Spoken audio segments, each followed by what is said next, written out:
ननिहाल की मिट्टी पर लौटी विरासत। जौनपुर में भावुक हुई जूही बब्बर। जौनपुर की सरजमी ने मंगलवार की शाम एक ऐसा भावनात्मक दृश्य देखा जहां कला, इतिहास, साहित्य और पारिवारिक स्मृतियां एक साथ जीवंत हो उठी। बॉलीवुड और रंगमंच के चर्चित अभिनेत्री जूही बब्बर अपने ननिहाल की धरती पर पहुंची तो उनकी आंखों में केवल एक कलाकार की चमक नहीं थी, बल्कि एक नातिन की संवेदनाएं भी साफ दिखाई दे रही थी। उन्होंने कहा कि जौनपुर मेरे लिए केवल एक शहर नहीं है, बल्कि मेरी रूह से जुड़ी वह मिट्टी है जहां मेरे नाना नानी की यादें सांस लेती हैं। कलेक्ट्रेट परिसर स्थित प्रेक्षागृह में वह अपने नाना नानी के संघर्ष, प्रेम, विचार और सामाजिक योगदान पर आधारित एकल नाटक प्रस्तुत करेंगी। इस नाटक की विशेषता यह है कि इसके सभी पात्रों को स्वयं जूही बब्बर मंच पर जीवंत करेंगी। यह प्रस्तुति केवल रंगमंच नहीं, बल्कि अपनी विरासत को अगली पीढ़ी तक पहुंचाने का एक भावुक प्रयास होगी। सज्जाद ज़हीर, जूही बब्बर के नाना, वह शख्स जिसने साहित्य को इंकलाब की जुबान दी। सज्जाद ज़हीर केवल एक साहित्यकार नहीं थे, बल्कि विचारों के ऐसे मुजाहिद थे जिन्होंने कलम को सामाजिक बदलाव का हथियार बनाया। खेतासराय थाना क्षेत्र के कलापुर गांव से निकलकर उन्होंने विश्व साहित्य और प्रगतिशील चिंतन में अपनी अमिट पहचान बनाई। सन 1932 में प्रकाशित पुस्तक अंगारे ने उस दौर के समाज में भूचाल ला दिया। यह पुस्तक केवल कहानियों का संग्रह नहीं थी, बल्कि रूढ़ियों, कट्टरता और सामाजिक असमानताओं के खिलाफ उठी एक तेज आवाज थी। पुस्तक पर प्रतिबंध लगा, प्रतियां जला दी गई, फतवे जारी हुए, मगर विचारों की आग बुझ नहीं सकी। इसी आग से आगे चलकर 1936 में प्रगतिशील लेखक संघ का जन्म हुआ, जिसकी स्थापना में सज्जाद ज़हीर की केंद्रीय भूमिका रही। उन्होंने साहित्य को महज मनोरंजन नहीं, बल्कि समाज सुधार और इंसाफ की लड़ाई का माध्यम माना। उनकी सोच में मार्क्सवाद की वैचारिक गहराई थी, लेकिन दिल हिंदुस्तान की गरीब और दबे कुचले जनता के लिए धड़कता था। उन्होंने अपनी रचनाओं में नौकरानियों, मजदूरों और हाशिए पर खड़े लोगों की पीड़ा को आवाज दी। रजिया ज़हीर, जूही की नानी, पर्दे के पीछे नहीं, शिक्षा की रोशनी में जीने वाली महिला। उस दौर में जब महिलाओं की शिक्षा को समाज संदेह की नजर से देखता था, तब रजिया ज़हीर ने शिक्षा और आत्मनिर्भरता की नई मिसाल कायम की। सज्जाद ज़हीर ने उन्हें उच्च शिक्षा के लिए इलाहाबाद विश्वविद्यालय भेजा। यह फैसला उस समय किसी सामाजिक क्रांति से कम नहीं था। शिक्षा पूरी करने के बाद उन्होंने लखनऊ के कई शिक्षण संस्थानों में अध्यापन किया और महिला शिक्षा को नई दिशा दी। जूही बब्बर ने अपनी नानी को याद करते हुए कहा कि उन्होंने उस दौर में वह साहस दिखाया जब महिलाओं के सपनों को घर की चारदीवारी में कैद कर दिया जाता था। रजिया ज़हीर की कहानी केवल एक महिला की कहानी नहीं है, बल्कि उस युग की हर उस स्त्री की आवाज है जिसने संघर्षों के बीच अपने अस्तित्व को पहचान दी। अंगारे से रोशनाई तक एक आंदोलन जिसने साहित्य की दिशा बदल दी। सज्जाद ज़हीर ने केवल किताबें नहीं लिखी, बल्कि एक वैचारिक आंदोलन खड़ा किया। लंदन की एक रात, नकूश-ए-जिंदा, रोशनाई और पिघलते नीलम जैसी रचनाओं ने उर्दू साहित्य को नई दृष्टि दी। उन्होंने पश्चिमी साहित्यिक तकनीकों, स्ट्रीम ऑफ कॉन्शियसनेस और इंटीरियर मोनोलॉग को भारतीय सामाजिक यथार्थ से जोड़ा। सही कारण है कि उनका साहित्य आज भी प्रासंगिक लगता है। रावलपिंडी साजिश केस में जेल की यातनाएं झेलने के बाद भी उनके विचार कमजोर नहीं पड़े। उन्होंने साहित्य को हमेशा इंसाफ, बराबरी और इंसानियत की आवाज बनाए रखा। आज जब समाज फिर वैचारिक संघर्षों से गुजर रहा है, तब सज्जाद ज़हीर की प्रगतिशील चेतना पहले से कहीं अधिक महत्वपूर्ण दिखाई देती है। अभिनय और रंगमंच की समृद्ध विरासत से जुड़ी है जूही बब्बर। जूही बब्बर हिंदी सिनेमा और रंगमंच की प्रतिष्ठित पारिवारिक विरासत से संबंध रखती है। उनके पिता राज बब्बर हिंदी फिल्मों के प्रसिद्ध अभिनेता होने के साथ साथ सक्रिय राजनेता भी रहे हैं। उन्होंने इंसाफ का तराजू, निकाह, प्रेम गीत और वारिस जैसी कई चर्चित फिल्मों में अपनी दमदार अभिनय से दर्शकों के बीच विशेष पहचान बनाई। गंभीर और संवेदनशील अभिनय शैली के कारण राज बब्बर लंबे समय तक हिंदी सिनेमा के प्रमुख कलाकारों में गिने जाते रहे। वहीं उनकी माता नादिरा बब्बर भारतीय रंगमंच की बेहद सम्मानित और सशक्त हस्ती थी। उन्होंने प्रसिद्ध थिएटर संस्था एकजुट की स्थापना की और सामाजिक सरोकारों से जुड़े अनेक प्रभावशाली नाटकों का निर्देशन भी किया। नादिरा बब्बर ने थिएटर के माध्यम से नई प्रतिभाओं को मंच दिया और हिंदी रंगमंच को नई ऊंचाइयों तक पहुंचाने में महत्वपूर्ण भूमिका निभाई। इसी सांस्कृतिक और कलात्मक वातावरण में पली बड़ी जूही बब्बर को अभिनय, साहित्य और मंचीय अभिव्यक्ति की कला विरासत में मिली। फिल्मों और टेलीविजन के साथ साथ उन्होंने रंगमंच पर भी अपनी अलग पहचान बनाई। जूही बब्बर आज अपने परिवार की इसी सांस्कृतिक परंपरा को आगे बढ़ाते हुए कला और साहित्य के माध्यम से समाज से जुड़ाव कायम रखे हुए हैं। जब गांव की गलियों में लौटी जूही बब्बर, भावनाओं से भर उठा कलापुर। देर शाम जब जूही बब्बर अपने नाना नानी के गांव कलापुर पहुंची तो पूरा इलाका मानो अपनी बेटी के स्वागत में उमड़ पड़ा। ग्रामीणों ने गर्मजोशी से उनका स्वागत किया। उन्होंने गांव की गलियों में घूमकर पुरानी स्मृतियों को महसूस किया, लोगों से मुलाकात की और अपने पूर्वजों की मिट्टी को नमन किया। वहां मौजूद लोगों के लिए यह केवल किसी अभिनेत्री का आगमन नहीं था, बल्कि अपनी सांस्कृतिक विरासत का लौटना था।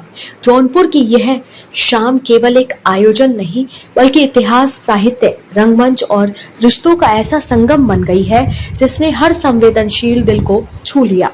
यह प्रस्तुति आने वाली पीढ़ियों को यह याद दिलाएगी कि विचार कभी मरते नहीं हैं, वे पीढ़ियों की स्मृतियों में जीवित रहते हैं।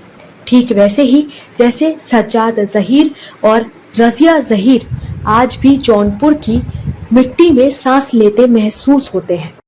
वो यहाँ के हैं और उनका एक आशीर्वाद मुझ पर है कि मैं बहुत खुश हूँ कि मैं यहाँ हूँ। मगर सबसे ज्यादा अगर कोई खुश है तो मैं, कि मैं आज जहाँ के मेरे पर नाना थे, जहाँ के मेरे नाना थे, मैं आज उस धरती पर आई पहली बार। और कुछ आप जानना चाहते हैं मेरे से? ये जो थीम आपके जो प्ले है उसकी थीम क्या है? जी, मैं कल यहाँ अपने एक नाटक का मंचन करने जा रही हूँ और नाटक का नाम है एक लम्हा जिंदगी, अ लव स्टोरी 1938 to 1979। 38 वो साल है जब मेरे नाना नानी का विवाह हुआ है, यानी कि सैयद सज्जाद जहीर और रजिया सज्जाद जहीर, इन दोनों का विवाह हुआ था। और 79 वो वर्ष है जिस साल मेरी नानी की मृत्यु हुई थी, 1979। मेरे नाना का इंतकाल उससे पहले हो गया था, 1973 में। वो एक कम्युनिस्ट पार्टी के एक सेमिनार के लिए रशिया गए हुए थे और वहीं पे उनकी डेथ हुई थी। अब क्या, क्यों गए थे, कैसे यहाँ लाई गई बॉडी, वो सब बातें आप प्ले में देखेंगे। तो ये असल में उन दोनों की कहानी है और क्योंकि उनका इतना नाता था इस धरती पर, मुझे लगता है इसलिए ये बहुत खास हो जाता है मेरे लिए यहाँ पर परफॉर्म करना। और पूरी कहानी मेरी नानी के पॉइंट ऑफ व्यू से है और मैं इसमें अपनी नानी का किरदार कर रही हूँ। मैं एक लम्हा जिंदगी नाटक में रजिया सज्जाद जहीर बनी और ये एक मोनोलॉग है, यानी कि इसमें केवल एक एक्टर जब परफॉर्म करता है उसे मोनोलॉग कहते हैं और वो एक एक्टर मैं हूँ। आपने स्कूल में देखा होगा बचपन में इस तरह की मोनो एक्टिंग होती थी, जब एक ही एक्टर खड़े होकर सब पार्ट्स प्ले करता है, हर किरदार प्ले करता है। तो समझिए वैसा ही कुछ है आपके लिए मुझे लगता है एक बहुत नया अनुभव रहेगा। जिन लोगों ने रंगमंच देखा भी है उनके लिए भी एक बहुत नया मुझे लगता है अनुभव रहेगा कि वो एक मोनोलॉग एक्सपीरियंस करेंगे, और एक ऐसा मोनोलॉग जिसका यूपी से बहुत गाढ़ा रिश्ता है और इस धरती से एक अटूट बंधन है। कितनी देर का ये नाटक रहेगा और कितने लोग इसमें मंचन करेंगे? 1.5 घंटे का नाटक है और मैंने अभी आपसे कहा ये मोनोलॉग है, इसमें केवल मैं स्टेज पर। ये जो स्टोरी है ये आपको किसने सुनाई? जैसे कि आप बता रही हैं स्टोरी पे बेस्ड जी, है। ये मेरे नाना नानी की कहानी है, उनकी अपनी जिंदगी की। तो मैंने मेरी मम्मा से सुना है, मैंने अपनी मासियों से सुना है, और कितने लोग जो उन्हें जानते हैं उनसे सुना है। और वो ऐसी शख्सियत हैं जिनके बारे में अगर आप आज भी गूगल करें, उनका बहुत बड़ा हाथ था प्रोग्रेसिव राइटर्स मूवमेंट में। प्रगतिशील लेखक संघ जो हमारा पूरे देश का था, जिसके पहले प्रेसिडेंट मुंशी प्रेमचंद बने थे, उसका पूरा जो शुरू हुआ था उसमें उनका बहुत बड़ा हाथ था। बम्बई में जो पूरा हुआ था प्रोग्रेसिव राइटर्स मूवमेंट, जिसमें सब साहिल लुधियानवी, कैफी आजमी, मजाज, ये सब थे, उसके भी एक तरह से उस पूरी मुहिम की नींव रखने वाले मेरे नाना थे सज्जाद सलीम। तो ये उनकी कहानी है और 1.5 घंटा अवधि है इस पूरे नाटक की। ये जो फॉर्म ऑफ आर्ट है बहुत ही कम देखने को मिलता है जी। आपने रंगमंच की बात की, वहाँ पे दिखता है, कई नाट्य अकेडमी में दिखता है, लेकिन ये धीरे धीरे विलुप्त हो रहा है। जी हाँ, क्योंकि मुश्किल है ना किसी भी एक्टर के लिए अकेले पूरा मंच संभालना और पूरी बात कह पाना मुश्किल होता है। मगर मुझे ऐसा लगता है कि मानो सरस्वती का हाथ है मुझ पर कि मैं सर पे मेरे कि मैं कर पाती। और मैंने इससे पहले भी जो नाटक किया है जिसका नाम है विद लव आपकी सैयारा, जो बहुत प्रसिद्ध हुआ है। हमने असल में हिंदी थिएटर के सारे रिकॉर्ड तोड़ दिए उस प्ले के साथ। मैंने उसके 3.5 साल में 129 शोज कर लिए हैं और 47 शहरों में देश में, लंदन में भी हम शोज करके आए हैं, और अगले कुछ महीनों में हम ऑस्ट्रेलिया भी ले जा रहे हैं और बाकी कुछ बाहर और जाएंगे। वो भी एक तरह से एक पात्र ही है, मोनोलॉग ही है। उसमें 2 और कैरेक्टर्स आते हैं, मगर वो शुरू में 5 मिनट आते हैं, बीच में 5 मिनट और अंत में 5 मिनट। तो प्राइमरीली पूरी तरह से अगर आप देखें तो वो भी एक मोनोलॉग ही है। तो मगर कहने को उसमें है 3 पात्र, मगर एक लम्हा जिंदगी में सिर्फ एक पात्र है, रजिया। रजिया अपनी कहानी सुनाती है और उस अपना जीवन सुनाती है 1938 से लेकर 1979 तक। ये विंटेज लव स्टोरी है। अब तो चीज़ें बदल गई हैं, सिचुएशनशिप टाइप की चीज़ें आ गई हैं, तो कैसे देख रहे हैं उस समय की चीज़ों को और अब की चीज़ें हुई हैं? और क्या रिप्रेजेंट कर आपके इस प्ले में कर रही है? बहुत अच्छा सवाल किया आपने, और यही बात ये प्ले दर्शाता है। बंधन, रिश्ते, पति पत्नी का रिश्ता, माँ और बच्चों का रिश्ता, आपस में दोस्तों का रिश्ता, एक व्यक्ति का अपने देश से रिश्ता, एक देश प्रेम, ऐसा देश प्रेम जिसमें आप देश को अपने से पहले रखते हैं, उसके बाद सारे रिश्ते आते हैं, घर बार, बच्चे, अपना रहन सहन, अपनी लग्जरी, सब बाद में आते हैं और पहले आता है मुल्क, अपना देश। और जहाँ तक आपने बात की आजकल सिचुएशनशिप का जमाना है, ये एक ऐसी प्रेम कहानी है जो शादी के बाद शुरू होती है, और एक ऐसी शादी जो इतने वर्ष चली, मगर कितनी कठिनाइयों और कितनी बार दोनों अलग हुए। क्यों अलग हुए वो आप नाटक में देखिएगा, क्योंकि इतिहास एक तरह से इस पूरे प्ले का बैकग्राउंड है। क्योंकि 1938 से 79 तक की कहानी है, तो उस वक्त जो हमारा भारत आजाद हो रहा वो वाला पीरियड है, और उसके एकदम बाद वाला, उससे एकदम पहले वाला। तो वो वैल्यूज, वो बातें, वो लोग और उनके लिए रिश्ते और उनके लिए ममता और उनके लिए देश क्या मायने रखता है। और एक ऐसी महिला जिसने 1941 में एमए किया इलाहाबाद यूनिवर्सिटी से, और किसके सहारे से, किसने उसको प्रोत्साहित किया कि जाओ तुम एमए की पढ़ाई करो? उनके अपने शौहर, उनके अपने ससुर कि तुम्हें पढ़ना चाहिए, और आगे जाकर वो टीचर बने। लखनऊ करामत हुसैन गर्ल्स कॉलेज में वो प्रोफेसर थी, सालों साल उन्होंने पढ़ाया, ट्यूशंस दी, जो लखनऊ का कॉफी हाउस है।